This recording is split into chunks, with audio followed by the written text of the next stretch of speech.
I'm proud of Whiskey Lullaby that I co-wrote with John Randall, particularly in view of the fact that John didn't think it would ever do anything. Really? He just, the night we wrote it, he just kind of fluffed it off in the beginning. I said, we need to do a demo. Nah.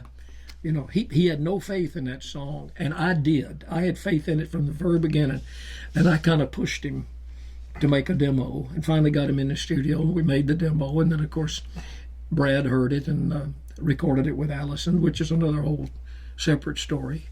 But I was proud of that song because I knew that John Randall had to dig deep down inside to talk about putting the bottle to his head and pulling the trigger, because he'd been there. He was going through a terrible time in his life, and he opened up and shared that with me the day we went to write that song. You always try to go to a writing session with an idea, because your co-writer is going to say, okay, what have you got? You better have something. So I said, I want to write a song called Midnight Cigarette.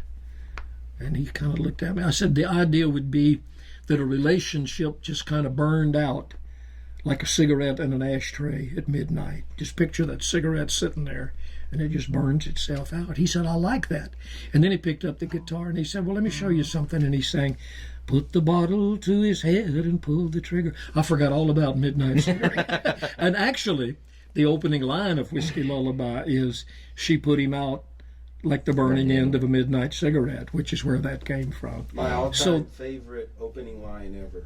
That's why I looked Thank at you. when he said that. Great He song. said that. I remember. Can you play that one? Not very well. We didn't ask about quality.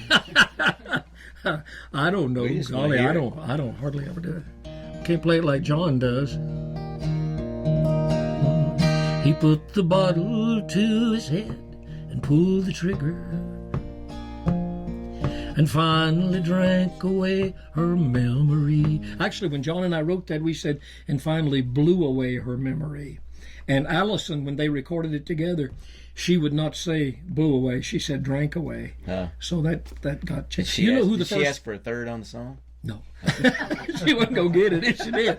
You know who had this song on hold first? Who? I bet you nobody in this room can tell me. Was it Garth? No. No? The Dixie Chicks. Ah. Somebody put this song on hold for the Dixie Chicks. And then, of course, when that whole thing imploded, Brad heard it while it was on hold for the Dixie Chicks.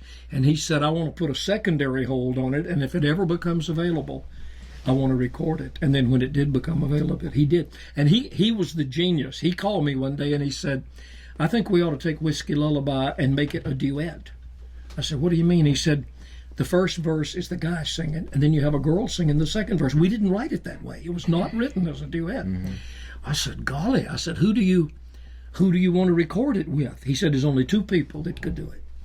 He said, Alison Krauss or Dolly Parton. So I was going to say, guess would be. I said, I love them both. You pick, you choose. Mm-hmm. And he went to Alison first, and I think it may have had something to do with the record labels and the contracts and the various things that you have to work out on something, because they were not on the same record label, but they worked out a deal. And of course Alison recorded it with him. The video was such a big part of that song's success. People did not understand that song when it first came out. They were coming up to me and, well, did he kill himself? What do you mean he put the bottle to his head and pulled the trigger?